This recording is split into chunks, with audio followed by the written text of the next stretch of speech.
Oke, kita langsung aja ya. Kita akan bahas satu topik yang penting banget buat kita semua para profesional, yaitu kepemimpinan. Nah, coba deh pikirin, apa iya kita harus nunggu punya jabatan dulu baru bisa jadi pemimpin? Kita kan sering banget ya denger, oh nanti kalau udah jadi manajer, baru deh kelihatan jiwa pemimpinnya. Tapi emang benar begitu? Nah, ini dia nih, mitos paling gedenya. Banyak yang ngira kepemimpinan itu soal posisi atau jabatan.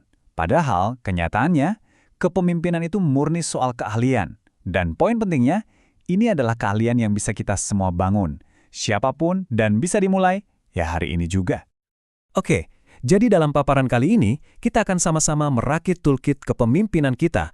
Kita mulai dari konsep dasarnya, kenapa kepemimpinan itu keahlian, bukan posisi. Terus kita akan bahas dua alat utamanya, komunikasi asertif dan kecerdasan emosional. Setelah itu, kita masuk ke langkah-langkah praktisnya. Dan di akhir, kita renungkan bareng-bareng, pemimpin seperti apa sih yang kita mau? Sip, kita masuk bagian pertama ya. Kepemimpinan itu keahlian, bukan posisi. Pertanyaannya, gimana cara prakteknya di dunia kerja? Gini, di zaman sekarang ini perusahaan itu udah nggak cuma lihat jabatan. Mereka justru cari orang-orang yang bisa memimpin lewat aksinya, lewat kontribusi nyatanya, nggak peduli apapun posisinya. Caranya gimana? Simpel kok sebetulnya, mulai aja dari hal-hal kecil. Ambil inisiatif, jangan nunggu disuruh.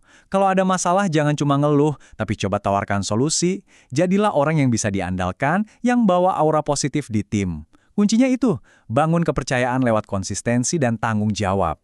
Itu udah nunjukin jiwa pemimpin. Oke, alat pertama yang wajib ada di toolkit kita, komunikasi asertif. Ini penting banget karena ini adalah skill yang bikin Anda jadi pemimpin yang bisa diandalkan. Semuanya berawal dari cara kita ngomong. Jadi apa sih komunikasi asertif itu? Gampangnya gini, ini kemampuan kita buat ngungkapin apa yang kita pikirin, rasain, dan butuhin secara jujur dan to the point. Tapi, kuncinya ada di tapinya nih, sambil tetap menghargai orang lain. Jadi kita nggak pasif, tapi juga nggak agresif. Posisinya pas di tengah-tengah, jelas, percaya diri, dan tetap respect. Terus, kenapa ini penting banget? Coba lihat deh, dengan jadi asertif, konflik bisa dikelola dengan lebih baik. Nggak pakai drama. Hubungan kerja jadi lebih kuat karena didasari keterbukaan. Ujung-ujungnya, tim jadi lebih produktif. Dan yang nggak kalah penting, PD kita juga jadi naik. Lingkungan kerja pun jadi lebih enak buat ngeluarin ide-ide baru. Ini fondasi dari kepercayaan tim loh. Nah, kalau tadi soal cara kita ngomong, alat kedua ini soal rasa. Ini adalah kecerdasan emosional, atau sering kita sebut EQ. Banyak yang bilang, ini nih fondasi dari seorang pemimpin yang punya karakter kuat. EQ itu apa sih? Singkatnya, ini kemampuan kita untuk melek sama emosi. Pertama, emosi diri sendiri. Kita bisa kenal, paham, dan kelola perasaan kita. Kedua, emosi orang lain. Kita bisa ngebaca, ngertiin, dan bahkan kasih pengaruh positif ke perasaan mereka. Jadi intinya, pinter ngelola perasaan, baik perasaan sendiri maupun orang lain. Dan ini bukan cuma teori loh, coba lihat data ini. Ada sebuah penelitian menarik di Lab School Jakarta yang survei ke 160 calon pemimpin. Hasilnya mengejutkan, 83% dari mereka percaya kalau EQ itu jauh lebih penting daripada IQ untuk sukses. Ini nunjukin kalau jadi pemimpin itu bukan cuma soal pinter di otak, tapi juga harus pinter di hati.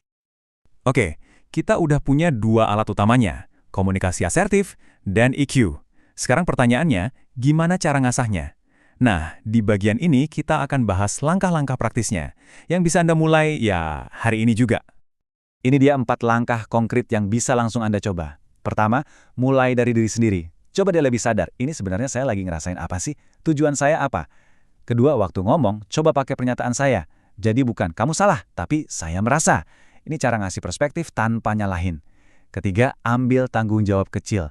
Dan yang keempat, mindsetnya diubah. Jadi seorang problem solver, fokus cari jalan keluar, bukan cari siapa yang salah. Oke, setelah kita bahas semua alat dan langkah-langkahnya, sekarang kita sampai di pertanyaan paling penting. Coba kita renungkan kutipan dari Stephen R. Covey ini. Dalam banget ya. Ini ngegetin kita kalau inti dari kepemimpinan itu ya pengendalian diri. Kita rela menunda kepuasan sesaat demi hasil yang lebih besar di masa depan. Itulah visi. Jadi kesimpulannya apa? Kepemimpinan itu bukan takdir. Bukan juga anugerah yang tiba-tiba datang pas kita dapat jabatan. Bukan. Kepemimpinan itu adalah pilihan. Sebuah keputusan sadar yang kita ambil dan kita latih setiap hari. Dimulai dari keputusan kita untuk terus mengasah keahlian-keahlian ini. Jadi, bola sekarang ada di tangan Anda. Semua alatnya sudah ada. Pertanyaannya sekarang, kembali ke diri kita masing-masing. Mau jadi pemimpin yang seperti apa? Pilihan itu sepenuhnya ada di tangan Anda.